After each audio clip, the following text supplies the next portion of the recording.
So this is going to be interesting today. I hope that certainly it's going to be enlightening. Jeff Taebel's department has done a study on what might happen, and has a panel of scientists and experts figuring this stuff out.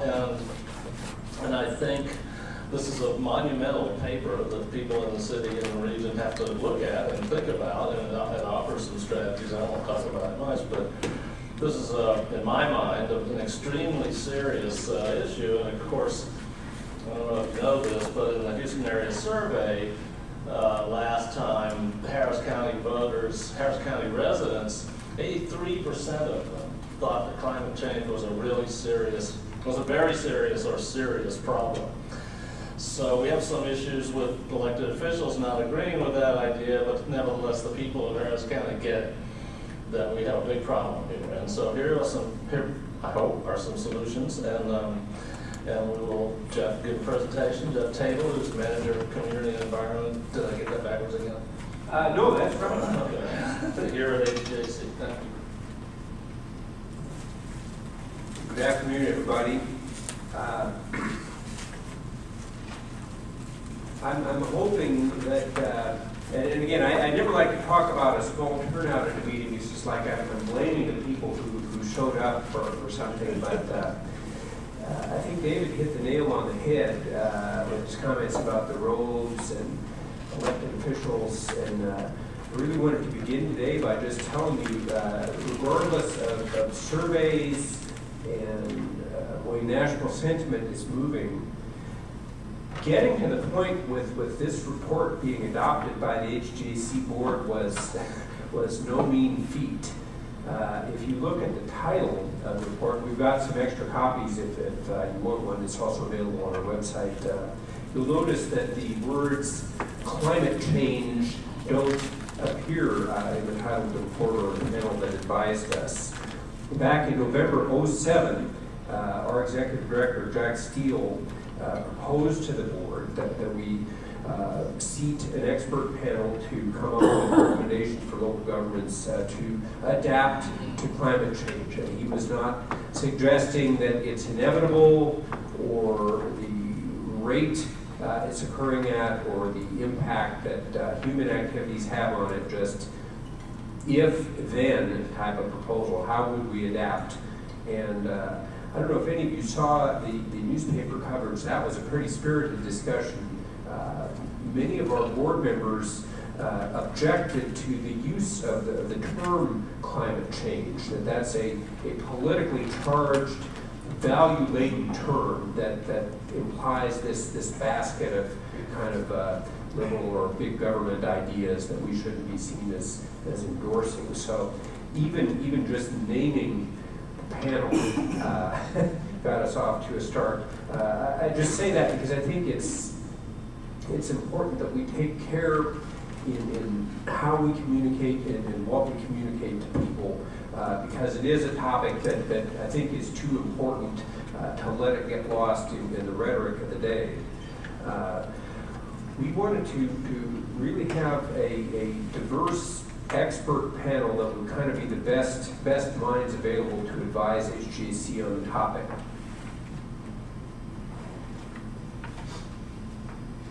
Mouse is a little slow on the draw. And I'll tell you a little bit about each of them. We're all graciously willing to share their time. As you know, as you may know, Dr. Phil Bedient at Rice University has been one of the leading thinkers and academics in modeling flooding and establishing I forget exactly what the SPEED Center stands for, but do you remember, Mike, what SPEED stands for? Severe storm, something. But one of the preeminent international modeling capabilities for storms and flooding. Dr. Peter Bishop, who is with us here today, is a professor of future studies at the University of Houston, and he is we felt his insights would be very important, not so much just on the physical and hydrological, but how are we going to change the way we do things, how we think about the future. Alan Park, who a lot of you know is our transportation planning director, has a big interest in evacuation and infrastructure security.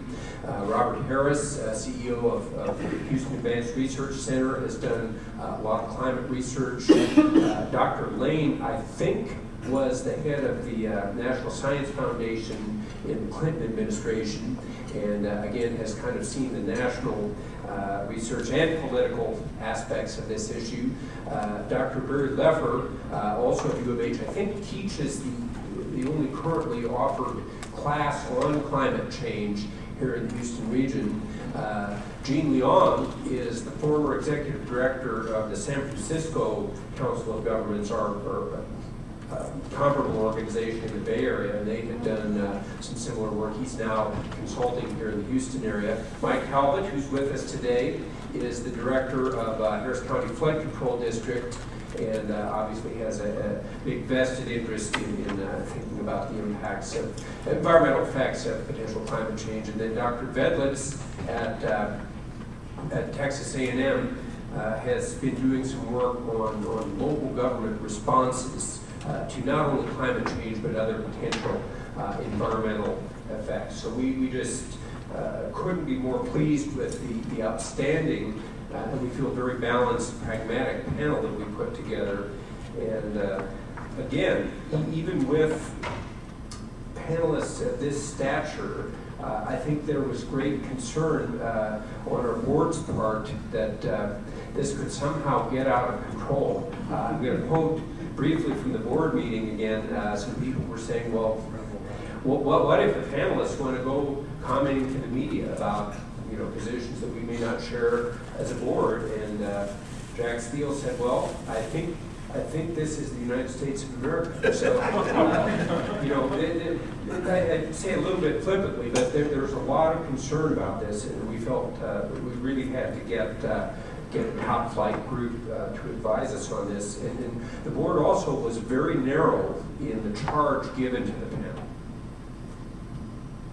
And that is specifically that is what the board adopted, editing the climate effects for environmental effects in real time during the meeting. So basically, we were not to discuss mitigation of climate change. How can we reduce greenhouse gases? We're not debating whether it's true or not. We're saying, if it's true, what do we need to do? And that was all the panel was asked to do. First thing the staff did was, well, what are we modeling against? And that was a pretty daunting exercise. Those of you who looked at this issue know that there are many models and studies and projections, and it's a little bit of an educational process just getting your arms around all that. But we wound up settling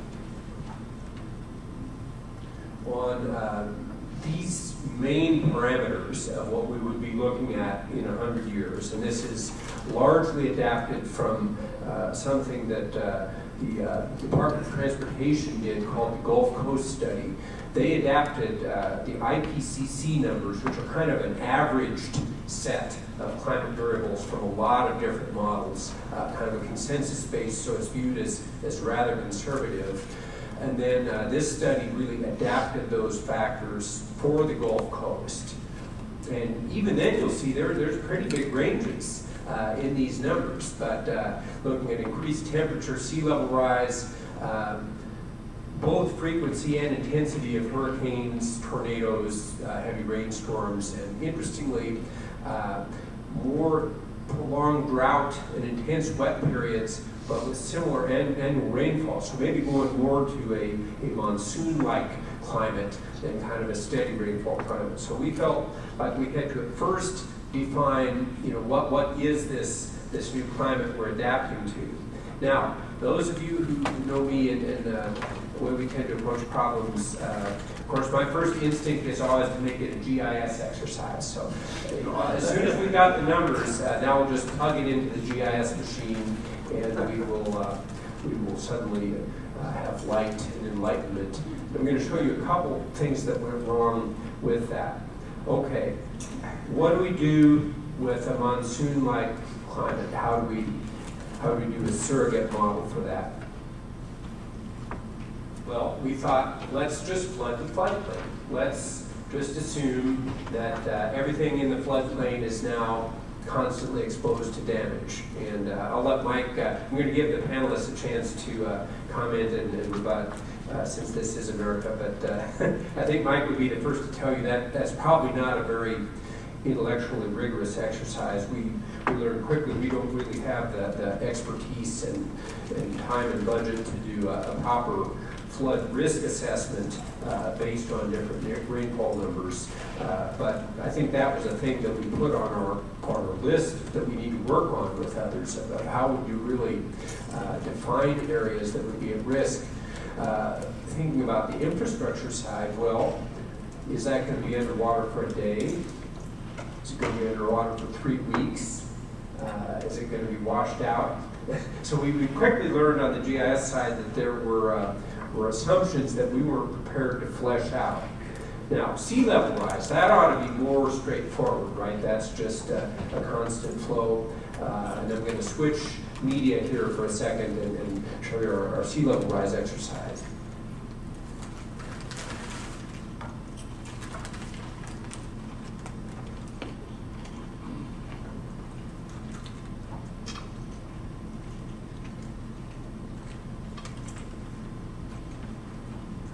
This is just basically using a topographic map and slowly flooding the region. And we took this up to 35 feet just in this simulation. But, and you can see actually that even getting up to 35 feet, while we'd have a lot of coastal damage, clearly central Houston is fairly unaffected by this. And I just bring that up because if you look at this type of simulation in a place like Miami or some other cities, there the downtown is way underwater. So even though we think of ourselves as a low-lying flat coastal area, really that 5-foot increment in the Gulf Coast study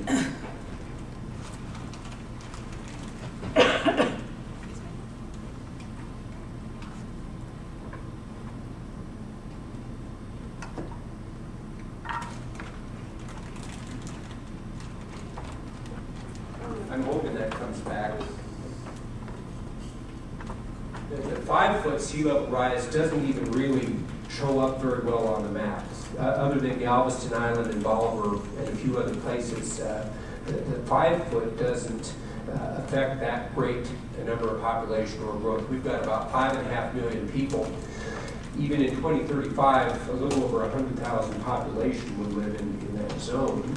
But you think about storm surge, you know, that extra 5 feet could make a big difference. Our worst hit areas in Ike, I think, got up to about a 25-foot surge. So we thought, well, maybe we ought to be looking at how that impacts storm surge instead of just the slow sea level rise. And then you start seeing a lot more. This is just various schools and solid waste, wastewater treatment facilities that would be in that zone of exposure. And there are also some critical facilities that would be impacted. Here's one that is fairly important to the economy. And that would be the dry ground area in our model. Now, as Mike and others will be very quick to tell you, this is not the way storm surge really works. It's not like there's a 100-mile tidal wave that just comes in and surges up like that. Even in a big storm like Ike, the distribution of the surge was very relatively pinpointed depending on the angle of storm impact. So again, like with the flooding, we realized we were not really in any position to model this stuff, but a model could be done.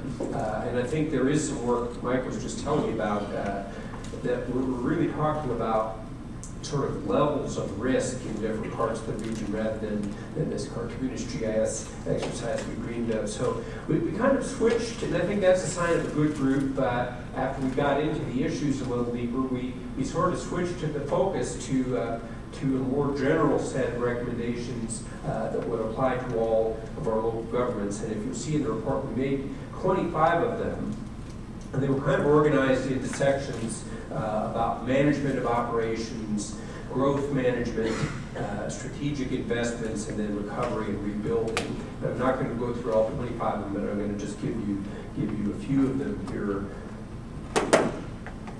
This first set is just kind of how cities and counties, and this report is aimed at cities and counties basically, because those are the members of H-GAC, kind of how they do their business. And this suite of recommendations kind of produced some ho-hums.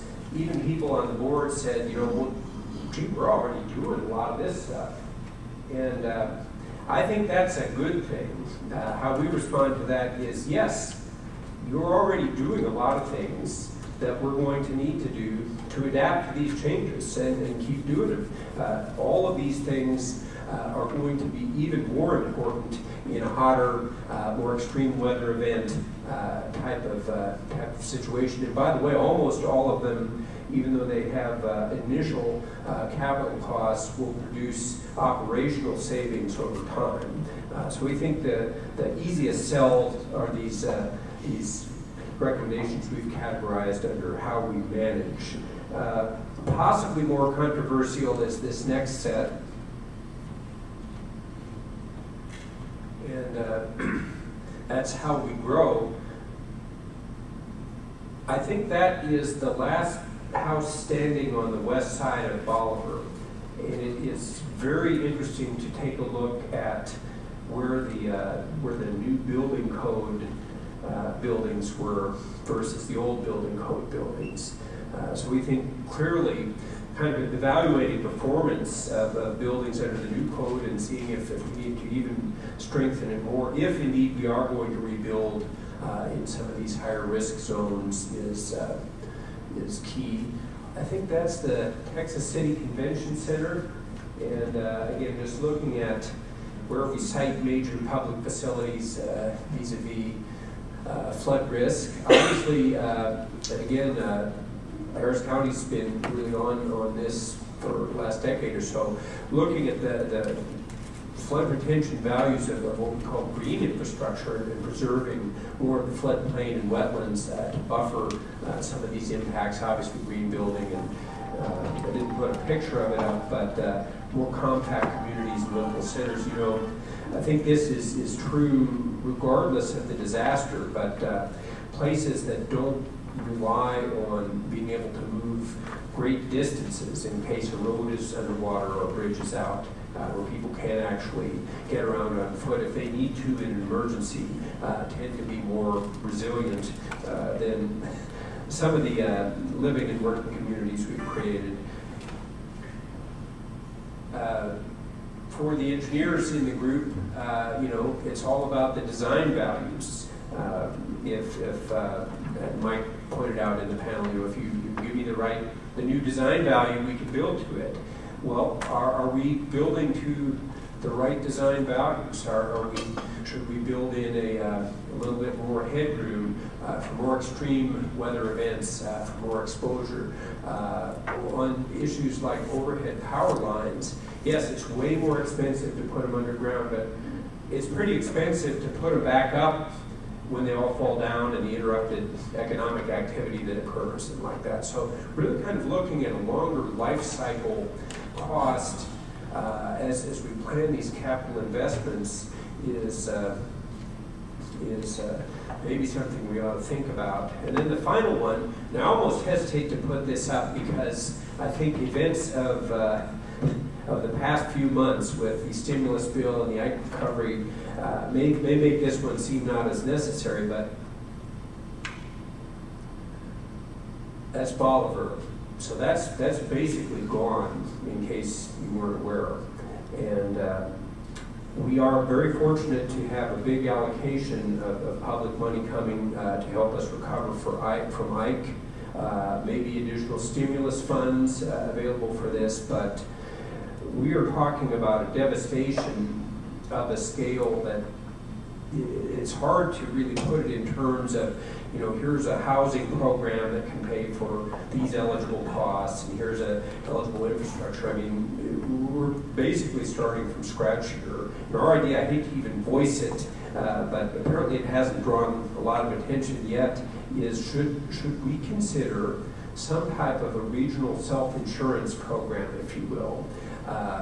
Back in the old days, you know, there was revenue sharing, and I think Twin Cities and some other areas have set those things up at a regional level. But could we put a rainy day fund together that could be used to help communities recover, fill in the gaps, FEMA and HUD, and if there are stimulus packages in the future to help people get back up on their feet? You know, it's been almost 7 months now since Ike.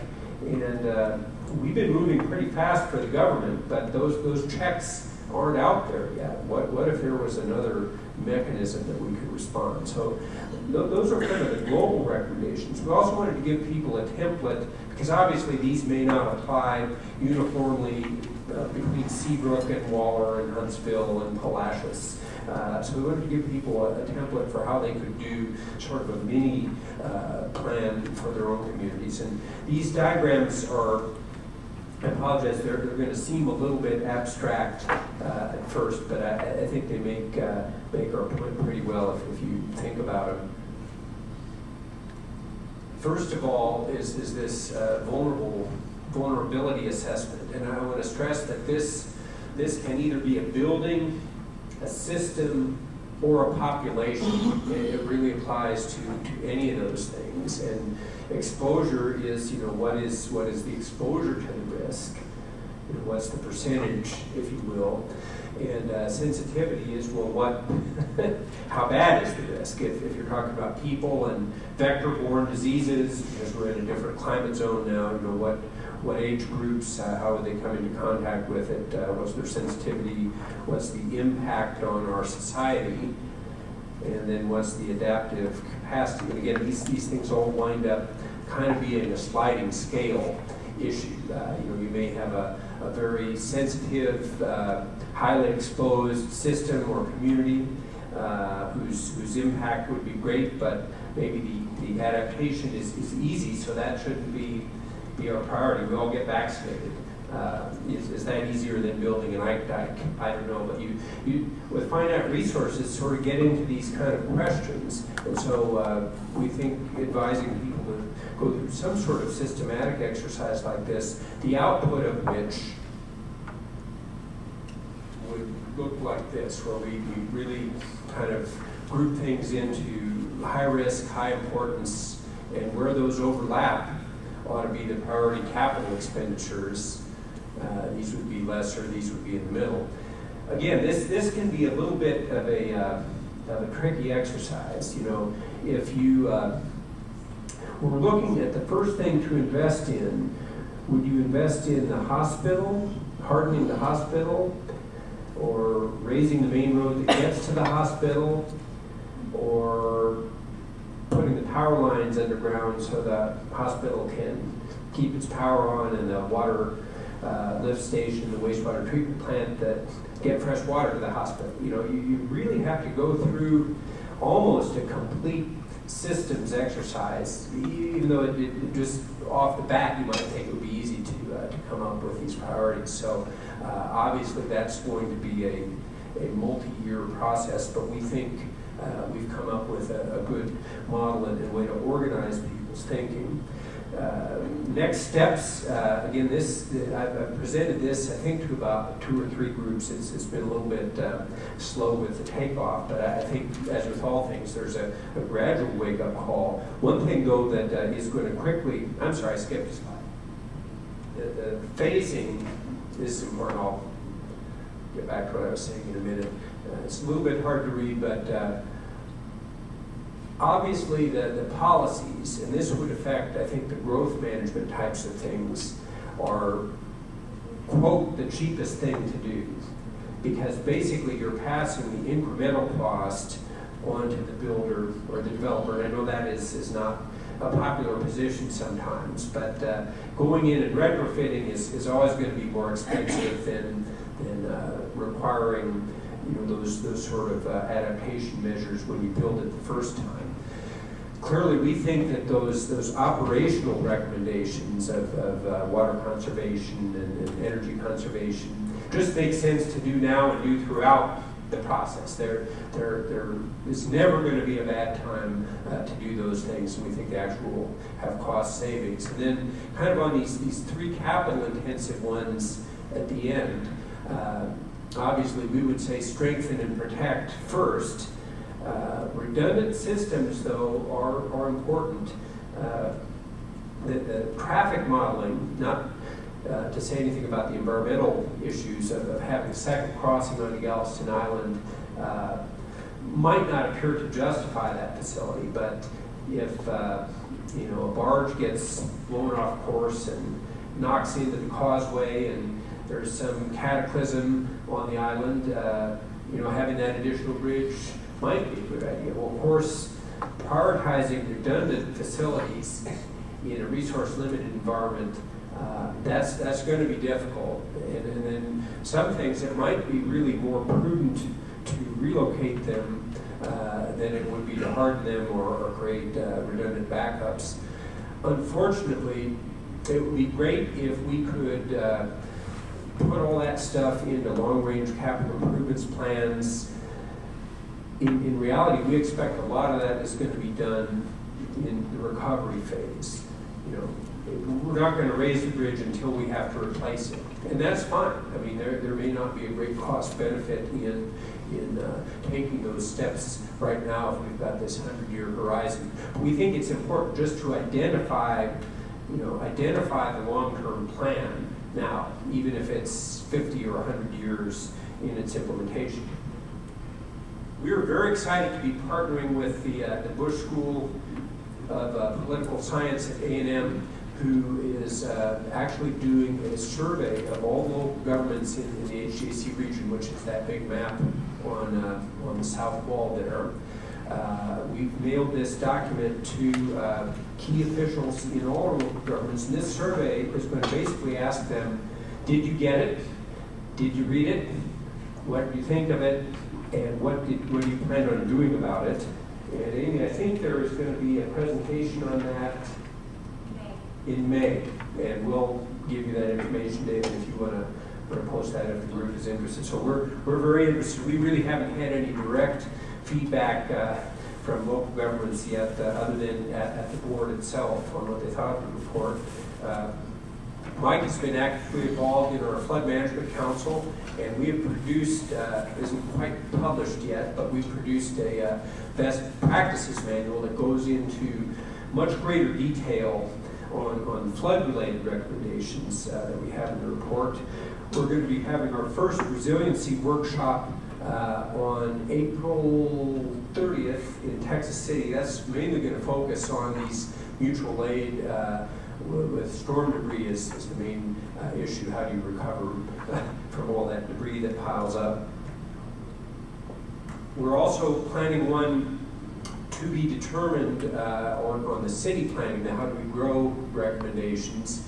And we are applying for an EPA technical assistance team to look at resilient recovery. Right now we're looking at Bolivar and possibly Seabrook. Of course, as you may be aware, we're helping the counties and cities in setting up their method of distribution of their Ike recovery funds, and really focusing on where we can, emphasizing hazard mitigation projects. And then we're also working, it's a little bit hard to see on this what's called our ecological project, a problem too perhaps, of which are our key ecosystem resources that the main focus of that was which would be threatened by growth, but I think we're going to have a chance to build in, which could be threatened by natural disaster and climate change as well. I am going to leave my contact info up here, And if you want other copies of the report or to contact me, I'd like to, before I close, just acknowledge Amy Boyers on my staff, who was our lead staff person to the panel and actually did the work. But I've enjoyed talking to you about it, and if it's okay, David, I'd like to see if our two panelists are here, would like to make any comments, and just give Mike the floor, and then Peter. It was a very interesting exercise, and to keep that in the context, you know, we adopted that information from that report just to give us a range. We weren't saying that report was the right thing that predicts any kind of effects or the results of any kind of climate change, but it gave us a range to look at these things about adaptability and vulnerability. What would be vulnerable if flood levels went up this much or sea level went up that much?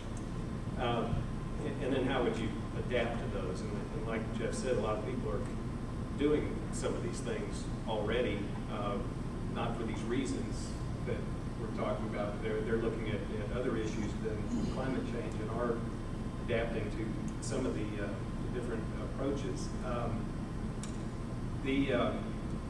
Jeff had also mentioned about some of these flooding areas where he was showing the increased population. The population increasing in the area and how much of that population is in the floodplain may or may not happen in the floodplain, may or may not be at risk if it's in the floodplain because they're building homes higher or what have you, was something that I had some discussion about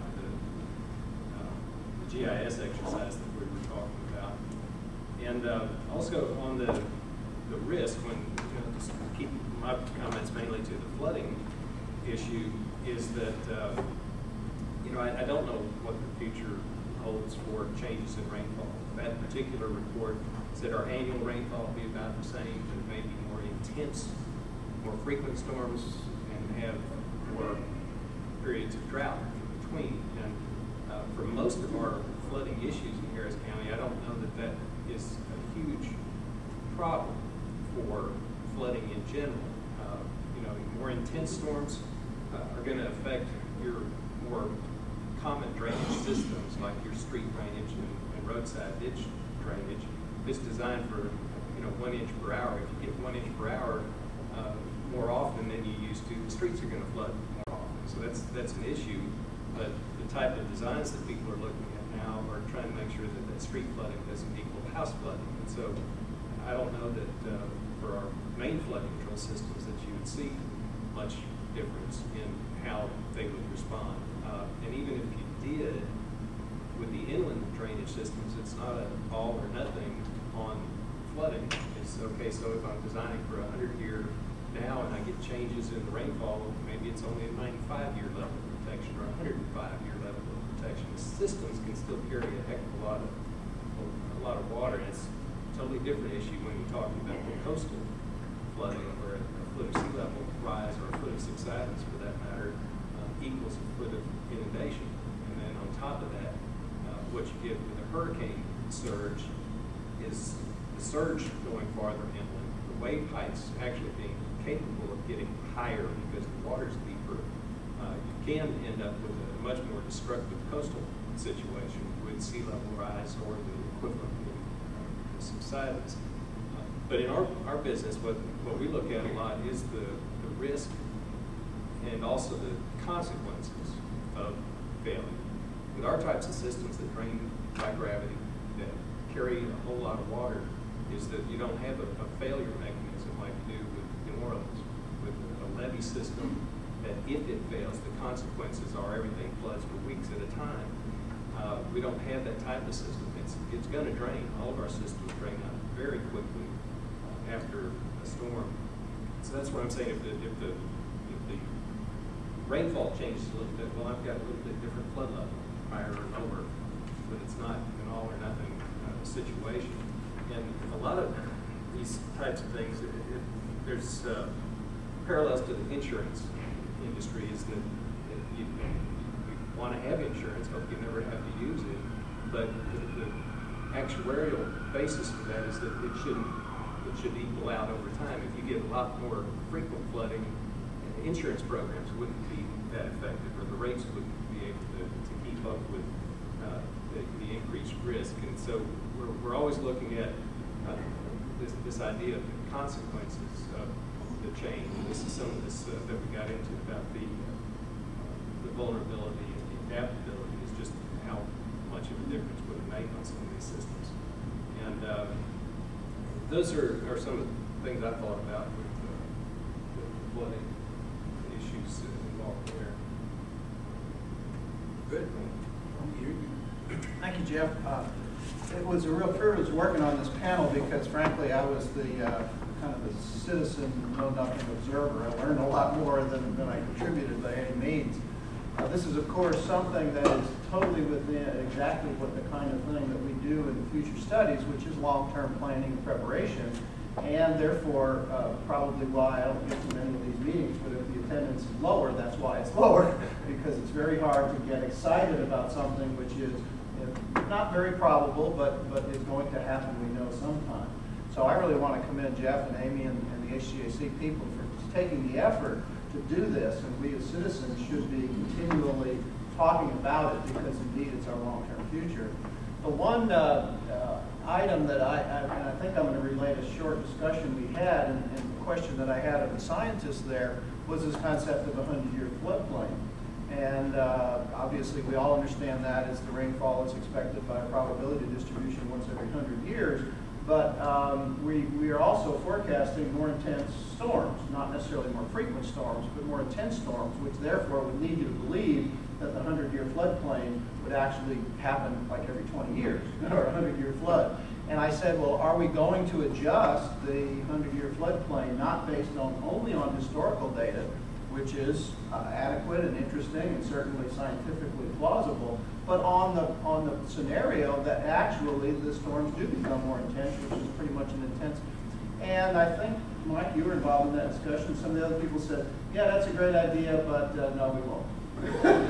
Which, you know, that seemed to me a kind of a disconnect in terms of the logic involved. If we're saying the frequency of storms goes up, and yet we're not going to adjust the major measure of that, which is the 100-year floodplain, that seemed to be kind of a disconnect. So I really was kind of enlightened by that, and I would urge us to reconsider, not necessarily giving, we might actually have alternative 100-year floodplains, which is if there is more intense storms, then this becomes part of the 100-year floodplain versus the other. So that was one of the things I learned kind of to my chagrin, actually. But it was great, and I really want to, I hope, Jeff, that you and H-GAC can continue to talk about these things, because in the midst of all the controversies we have, this is the kind of stuff literally that's going to protect us in the very long term. So thanks for including me, and it's been great working with you on this. And I hope to continue to do this. Well, I regret, and then I'll turn it back to David in questions, that Dr. Vedlitz couldn't be here today, especially, or any of the other panelists. But again, thanks tremendously to Mike and Peter for their work. You know, what their specialty is kind of looking at what you were talking about, Peter.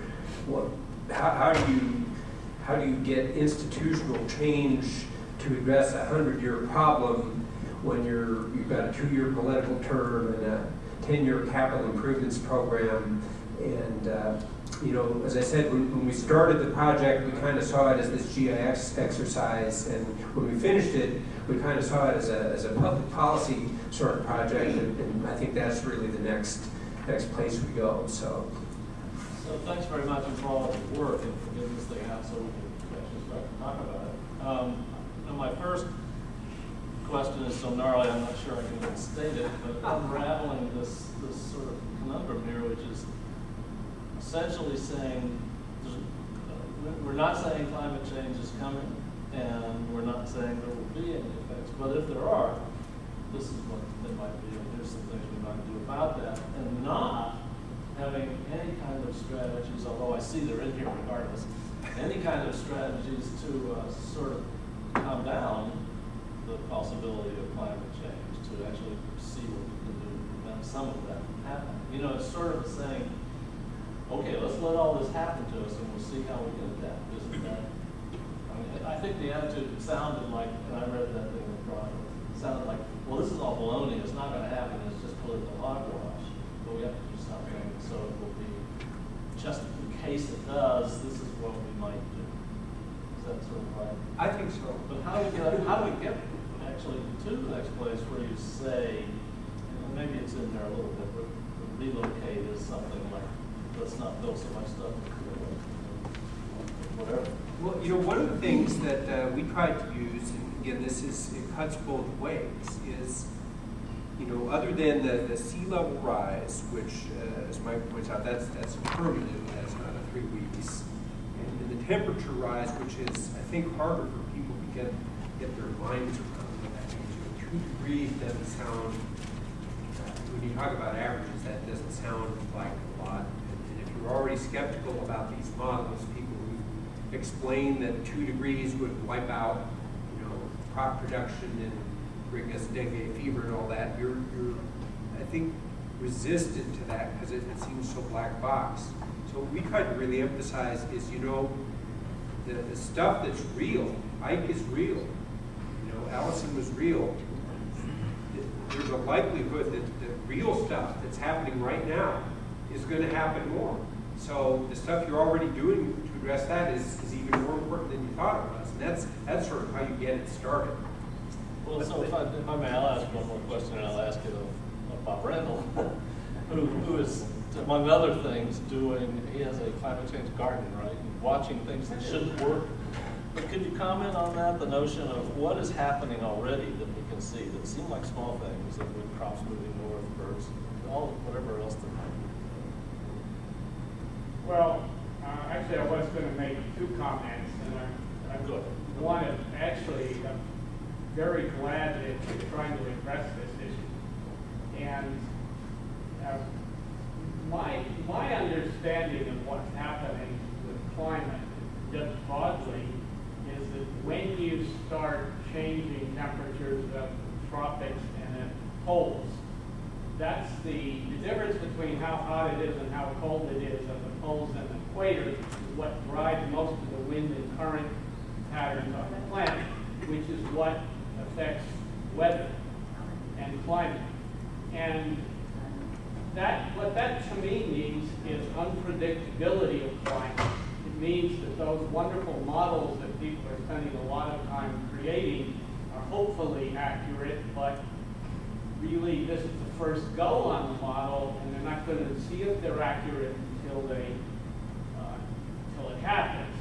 And so it makes it much harder to predict any kind of weather, any kind of climate, and virtually all investment on the planet is based on weather prediction.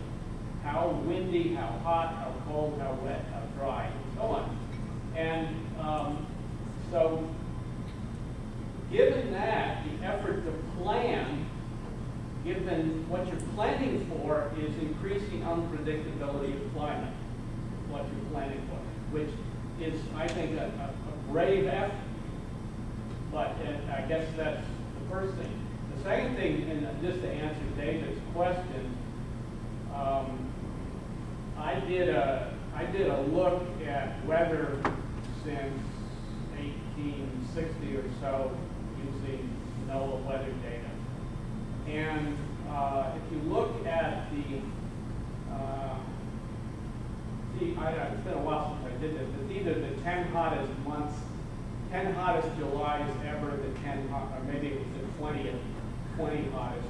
If you take you take 20-year period and you go back 120 years, you've got something like 60 hottest months if you take the 5 summer months.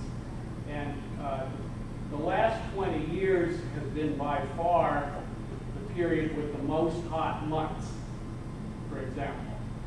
And the second highest number was in the period 40 to 60 years ago.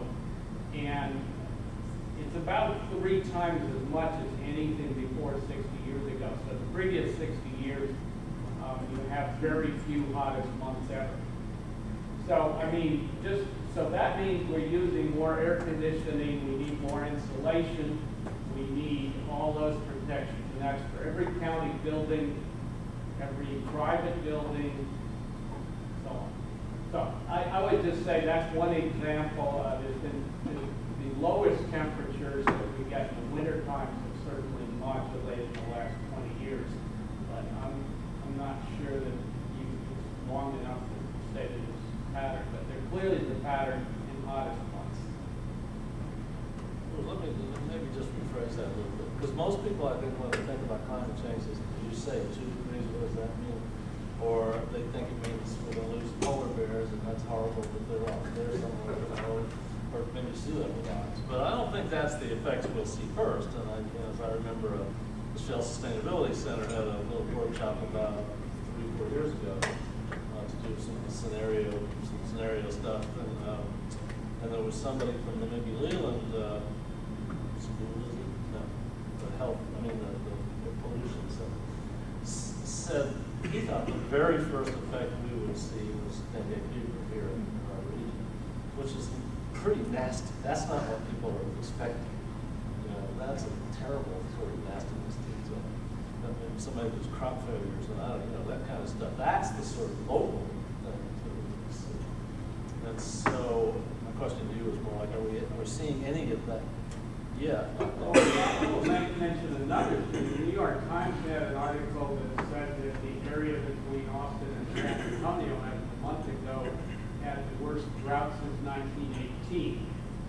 And I don't know what percentage of Metro Houston's water supply comes from interior rivers, but I'm guessing it's fairly significant.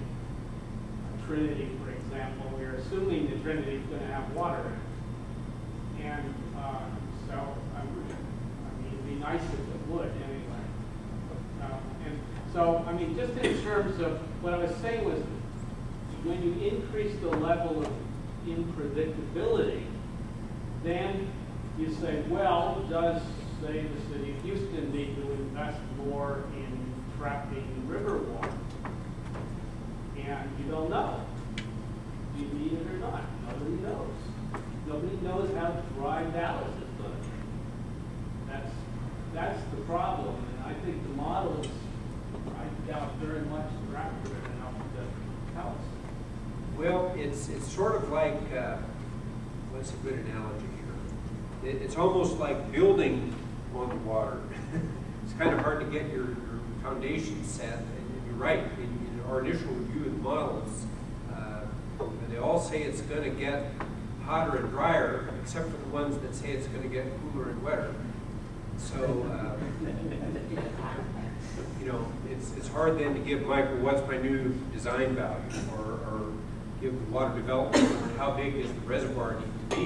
Because those things are going to be $100 million capital expenditures competing in this short-term cycle of priorities. So my experience in talking with elected officials about this is, well, tell us when you've got the number. And from their perspective, I get that. I do think that we are hamstrung a bit in this region. This has, I think, become a politically charged topic. And I think that there are many elected officials in our region who kind of view it like that. So it's hard to have the kind of discussions we did when you're coming into it skeptically in the beginning. And addressed this group before, and you probably get tired of my saying this, but the best way to bridge that disconnect is to let your elected officials know that this is on your mind. As elected officials, they can get their opinions formed by hearing from large numbers of constituents. So if you address your council member, commissioner, state senator, and rep, and congressman, and senator, and they start noticing more of that, I think that is a good first step. Again, we chose the path of let's do a better job of dealing with kind of the physical things, the things we know we're dealing with now. We did have a disease recommendation in that the local government generally is not the agent of treatment of diseases here. So that was another problem. We initially started very broad and talked about crops and things. And we really kind of had to get back to our vision of what are local government regulations and operations and capital investments need to be made. And we do have a section in the report where we kind of punted some of those other issues that I think we call them other things that somebody else should look at. So maybe David, Houston Tomorrow will pick up on a few of those. Let me address Bob's question about unpredictability, which of course it is. Nobody's claiming that this is for certain at all. And I think Jeff had just the right tone when he presented it to the council, and that is this is contingency planning, this is prudence. We're not saying this is going to happen, but we should be prudent in preparing for it. But let me go back to my question about the forecasts. The number that we have today is based upon historical data, which of course is very accurate, very scientific.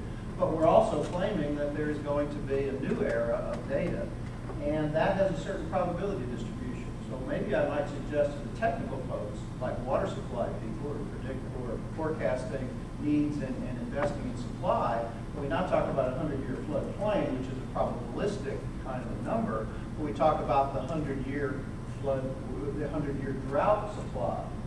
So rather than finding a number that says, here's what press data has suggested will be our water supply in 2035 or 2050, we also put some brackets around that. And we say, yes, and with, there is a 100-year probability that there be such a drought. And I raised that in the panel. Dallas, San Antonio, all the rivers come down through here, and that's where we get our water. Well, if we're going to be wet, still probably. If West Texas goes dry or Central Texas goes dry, then the flow through Houston is less. And we can't predict that. But at least setting a number and give the politicians a number from a technical group that says, yeah, this is the median number, but this is a possible number that could happen within 30 to 40 years, and we recommend you plan against that number as a contingency rather than just the median number, which is based upon a previous climate regime. So there are technical ways of addressing uncertainty without basically just saying we should.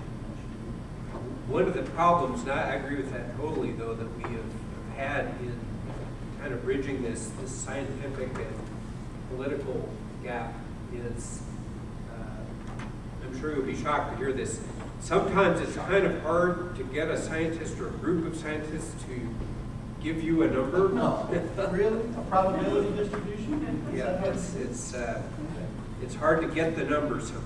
Right. So I agree with you totally, but I think that's still being worked out. And my recommendation, we had actually the Bush School had a number of local government reps come down and talk about what it would take to get some action going, not just in our region. And that was what I said. I've been to this conference and I've heard all these ranges and scenarios, and that's going to be very hard to stand up in front of our board and say, okay, kind of, here's a bunch of stuff, that we ought to think about. We need that number. And so I agree with that totally. Having hit them in the pocket, what may shock them is that their tax revenue could disappear more. If every city in America, absent family and other ties, are competing for labor and the cultural creatives and things you've all heard about. What if we don't get to 8 million and we actually stay at 5 million and the creative class and the industries go elsewhere because we haven't created something that's attractive in many respects, not just environmental, but to overlay the economic on top of the environmental. Since governments are all going to be in dire straits like California is having some trouble, can we necessarily rely upon policies government to solve the problem that the innovators and the early adopters are already running with? The greenest building in the world down in Australia is actually tapping into the sewer system, taking the water, using it, cleaning it, putting it out cleaner. And they're dealing with the drought. The Virginia Point house that you guys have toured, they're capturing the rainwater, 7,000 or 8,000 gallons, so they can last for 3 months. Jeff Mickler's building 251 Medical down near NASA, he can capture 100% of a 2-inch rain and has zero flooding problem. And he's building a second building right next to it to keep doing it. He's got the largest green roof in Texas. So maybe these things are passing us up, whereas we're looking at historical, but you're suggesting that the future is actually already here. And green building policies, there's rumor of a national building code. Do we need to worry about local building codes? If that's, the Obama administration is going to possibly up the ante on many green things. My wife brought me a magazine just a couple nights ago, it was a parenting magazine, and she flipped into it, she says, you may be out of business soon. She said, right here it says Sesame Street's going green. And it was a 3-page ad about their whole road show teaching kids about being green. And maybe the conversation disconnects. I'm actually surprised that, given the administration, given all the other things that are happening in the nation, LEED buildings have a 750% increase in 1 year. There are over 4 billion square feet registered now. I mean, Energy Star is going gangbusters. I think we may be stuck in 07, and we really have to. I mean, there's 70 or 80 cities looking at the same things we are. I bet there's 60 to 70% overlap in our recommendations, because cities have to deal with what cities have to deal with, and councils do.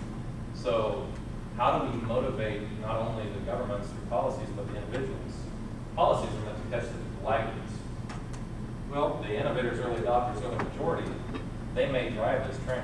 I think you hit the nail on the head when you're talking about green. It's the other kind of green. I was talking to a developer who said basically you can't market a new Class A building that's not LEED.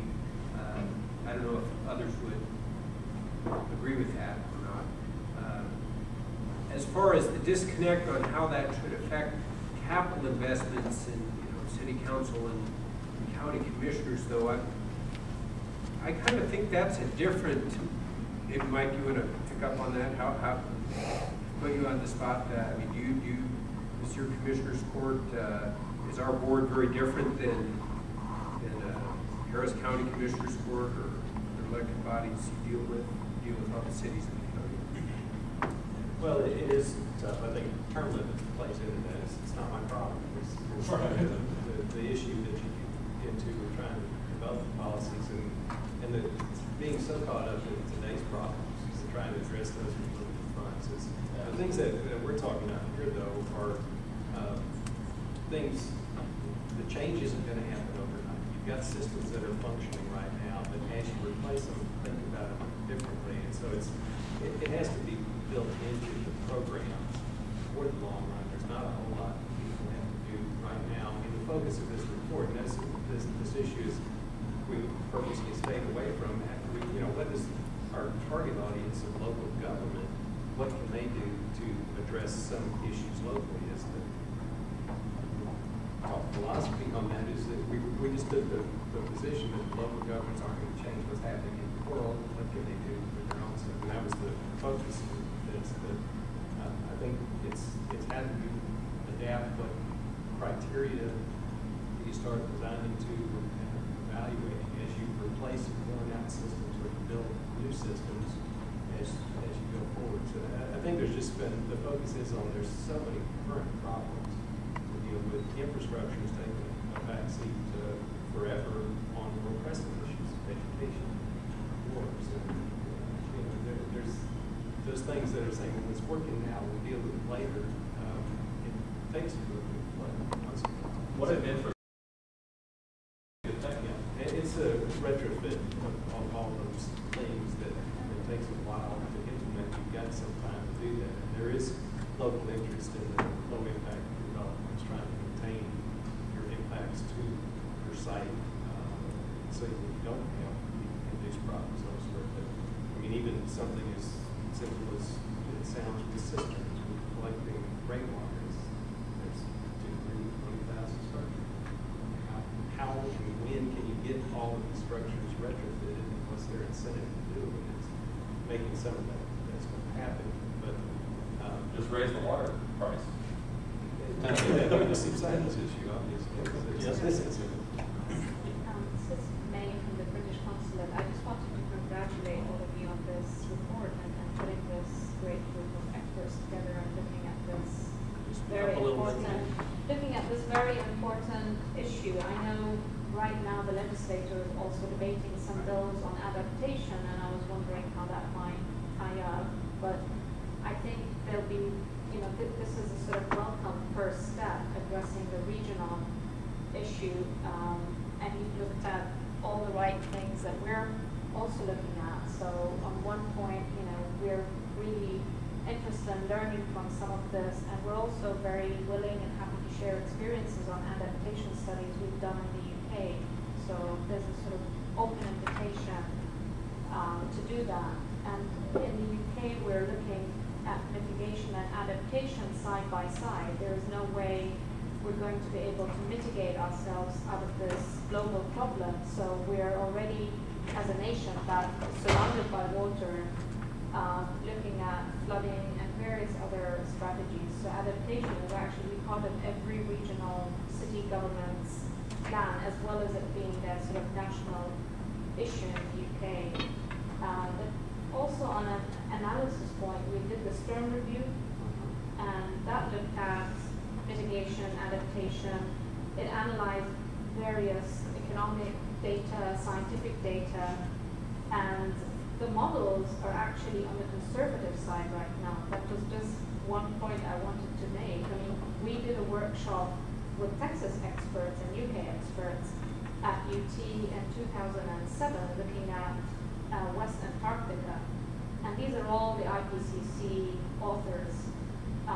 If you notice, the IPCC report actually left out an estimate of Greenland and Antarctica of sea level rise. So a lot of the data that we have now, I know some people here find it hard to believe some of the scientific predictions, but we really are looking at the sort of lower end of estimates, and the unpredicted events that are happening now, both in Greenland and Antarctica, show us that there are some unexpected changes that can happen that we can't model for. So I think it's good that you're taking this step and actually trying to plan ahead for the growth of this region in a sustainable way. Just to take that a little bit further, I don't know if you've heard this. Chris Field is one of the IPCC co-chairs, and he spoke to the Senate Environmental Committee on February 26th. I don't know why I remember that date, but he told them, among other things, that the latest update was that it was unequivocal that climate change is happening right now, and that the history to that moment, the data, is a whole percentage point above anything anybody has modeled. Right. The wildest scenario is 2.5 something, and what they're actually getting is 3.5. So we don't have a scenario. No one has modeled what would happen under that kind of growth of carbon emissions. That story, by the way, did not get reported in any newspaper or television station in America. It got reported on Democracy Now! Period. I keep looking at it every day. Is somebody going to pick this up? No.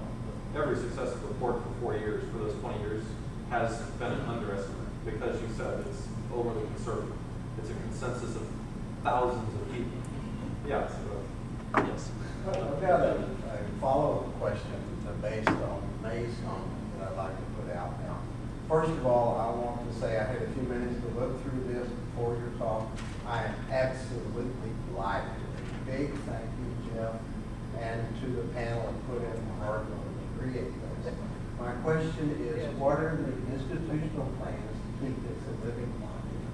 And in particular, how to get new scientific assessments into this sort of thinking. Context to my question, an email from Environmental Defense Fund yesterday talking about 2 new reports. Quote, the first report is a global warming science update, which can be summarized in 7 short words. It is much worse than we thought. The second report on public opinion, which finds that a record 41% of the American people think the threat of global warming is being exaggerated. Then they expand on the science. They talk, quote, report new information from Stern, possibility of 4 to 6 degrees centigrade temperature rise and the catastrophes that would accompany that. Quote, a 2009 peer-reviewed study published in Science concludes that the planetary effects of Antarctic ice melt could lead to wildly uneven sea level increases. In the northern hemisphere, sea level increases as high as 21 feet may threaten New York, London, and Tokyo with total inundation, creating tens of millions of refugees. So my question can be focused down to, is there a process or a person or an institutional organizational aspect that will go to this science article and say, okay, what's the timeline for these people's thinking for this 21-foot sea level rise, and begin to incorporate that thinking into revisions of the document? Well, I haven't seen the article, so you can leave me, and we don't have any plans right now to keep it a living document. Not to get into a bunch of inside baseball.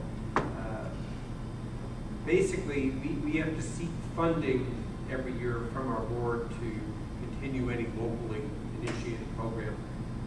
Most of the money that comes into H-GAC is from state, federal resources like our transportation planning or environmental programs like that. This was one that the board put up the money for us to staff the panel and do the report. So we really have to go back to them again. This year we came to them with a request to do the 2 resiliency workshops. I think I would probably defer my recommendations till we hear the results of this survey. The great thing about reports like this, and I know it doesn't sound definitive enough, is it's kind of interesting to people that will find you. And A&M was very interested in doing this capstone political science student project. So I think we'll probably focus our follow-up efforts to let the local government say, yes, we're very interested in this. You know, we need some better data.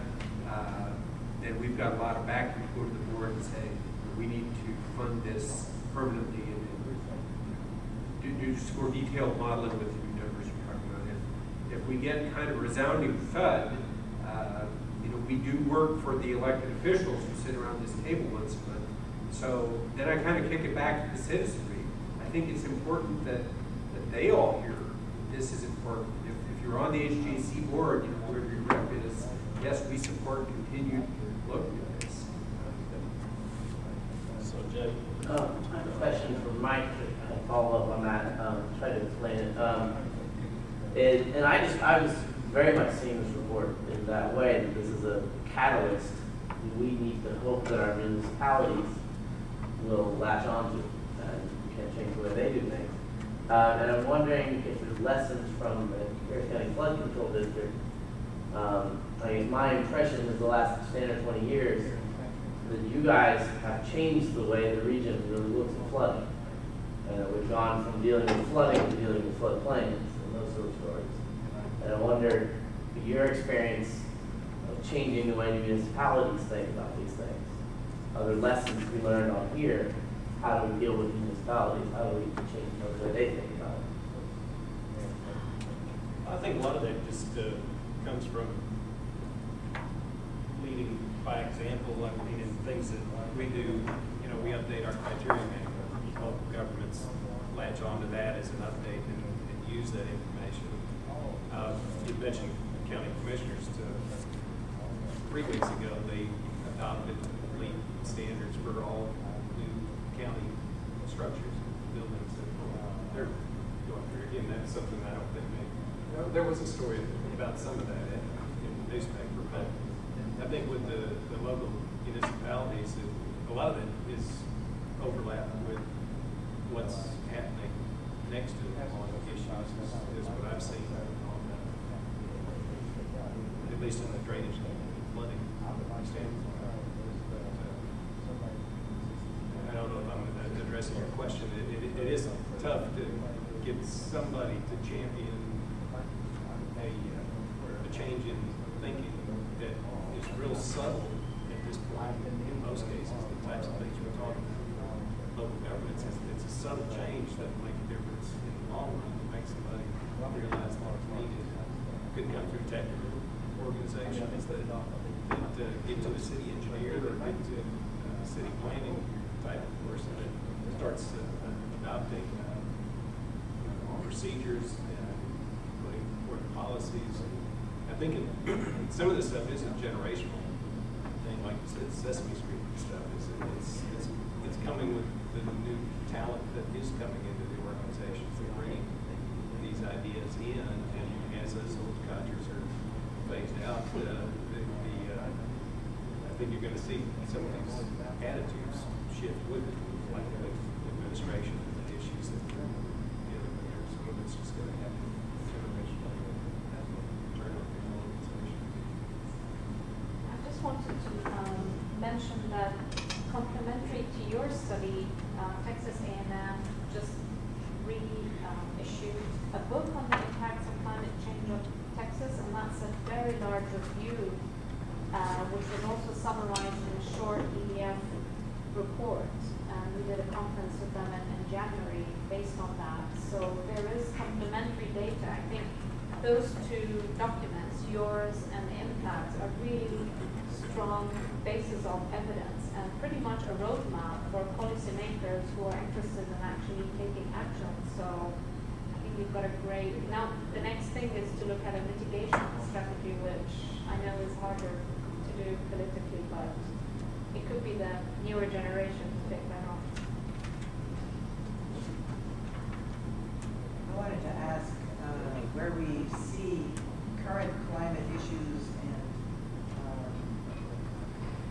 near future climate issues becoming political issues is in the Ike Dike. Do you know anything about, is this really rushing upon us as some people seem to think?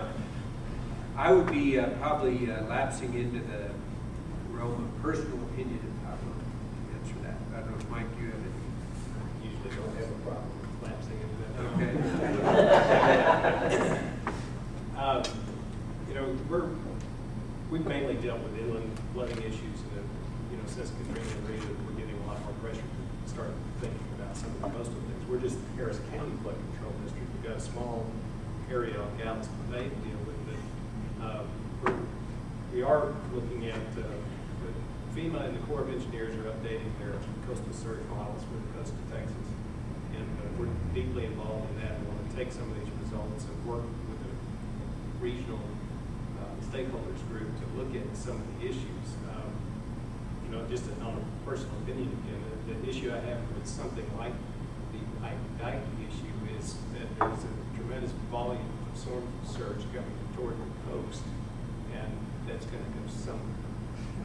What we saw and what we've learned with a lot of the issues with destruction caused, demolition of buildings is caused by wave action. Storm surge is the rising water, and it rises relatively slowly, about a foot an hour is what you get in storm surge. And if you just have rising water like they had on the backside of the city wall, you have flooding conditions that you can deal with and don't have the destruction from the wave action.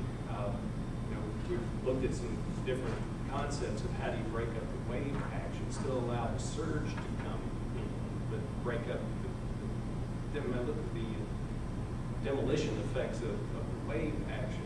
That's something different than trying to keep the water out entirely. All that water's got to go somewhere. That's one of my basics for our flood control district is that I've learned over the years is all that water's got to go somewhere. I'm not a real fan of that. Pete, I don't know if this is going to be an unfair question, but it might be in your realm. When I had this vision, always of you've got a couple people and they're screaming down the highway in a car, and they know the map that's up ahead of them is a cliff, and they're trying to figure out how they're going to adapt to going over the cliff. And there's always the possibility, well, don't go over the cliff, But there's this really interesting graph in the limits to growth. It's about how people think and what they think about how far out.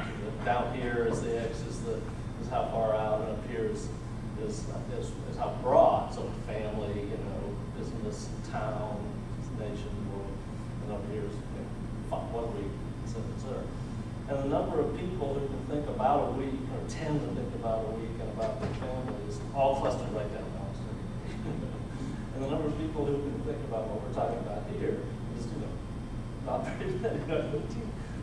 But that radiates, so I guess it goes the other way. So in future studies, is that stuff to deal with, like how long it takes to get to a tipping point? That something is wrong. Somebody knows something is wrong, and it takes X years to get to that. Is it is it almost science, isn't it? There is no science in that. We know there are tipping points out there.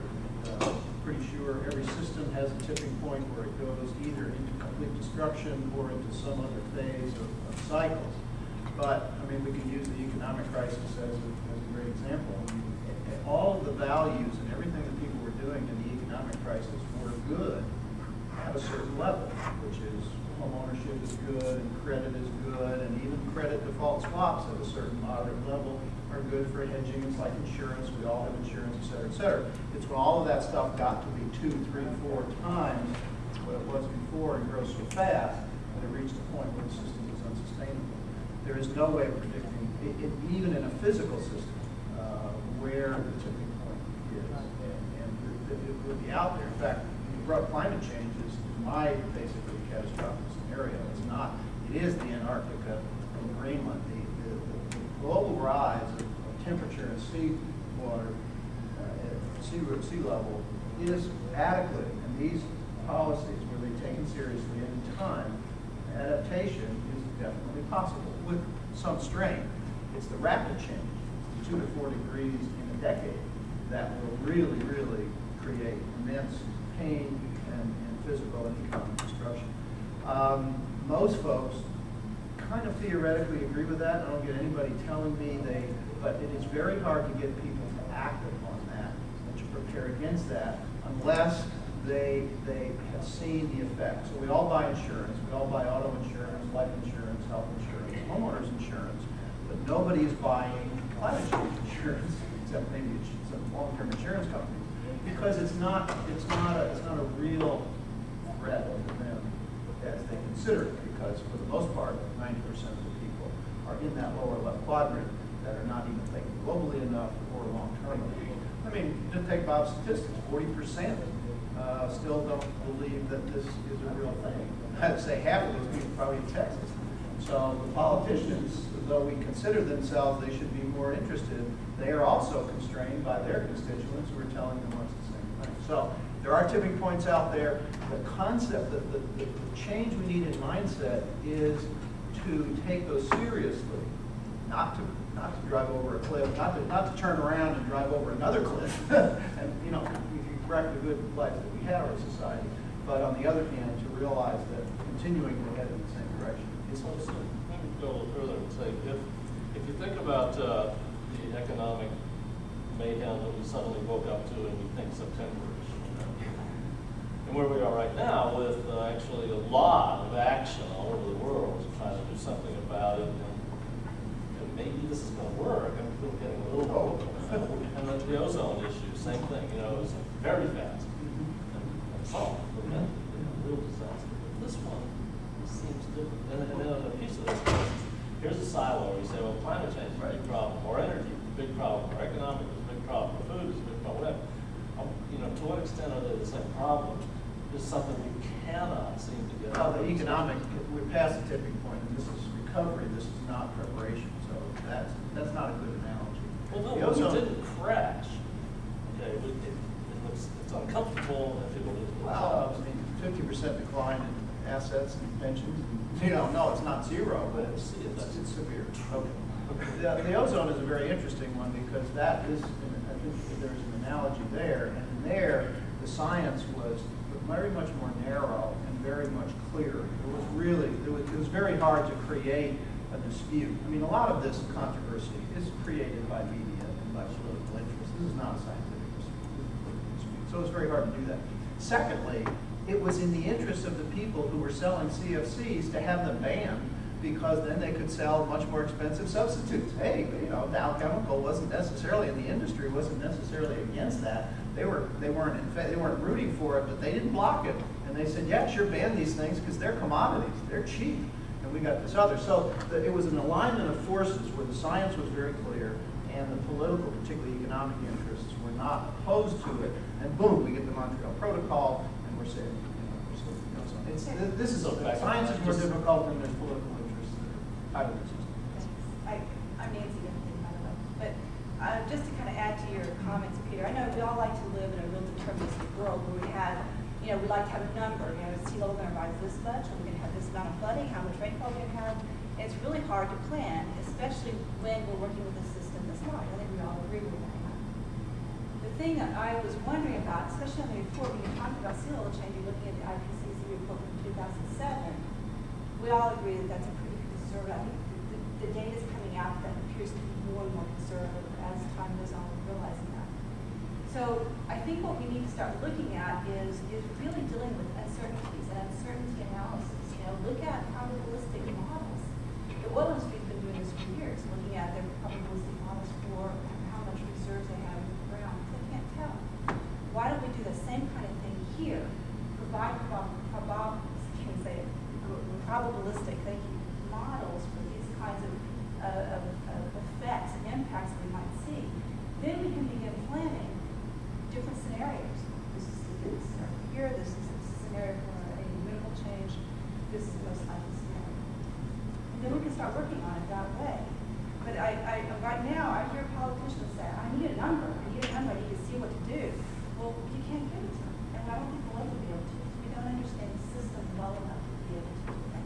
But I can give them a number, which is the limits of the 90% confidence interval. You I don't, could. you know, I can give them the median, I can give them the expected, which is what they expect, but I can give another number which says, and there's a 90% chance that it's going to be within this range, shouldn't you plan for that? That's also a number. It's harder to understand, and even though we've all been treated to university statistics courses, not the favorite of people, but that's the kind of thinking that you're talking about. Yeah. We can give them those numbers. I think we can give them those numbers. We do that with flooding. We deal with risk and uncertainty. Just how confident are you in the answers and what's the sensitivity of your assumptions? We do that. The general public, and therefore the political sector, doesn't think that. But it's hard to predict and put in place policies when you're trying to deal with a number and deciding that. And it leads to the questions of perhaps we should put in place some kind of decision analysis. Like, when do you decide, and I was wondering about this in your report, when do you decide not to reinvest after some kind of destructive storm happens? When do you decide not to rebuild? Has that ever been thought about? I mean, have we been talking about these things? When do you decide to move people to the Northwest or someplace else? That's by the way, recently I heard that as a reason to build an apartment. It's okay. Be careful what you wish for, man. I don't think we'll ever get there. After New Orleans. But how about If that just decision decided to analysis? rebuild Some kind of that. decision analysis. Well, but people tend to move themselves. What happens? It's got to be painful.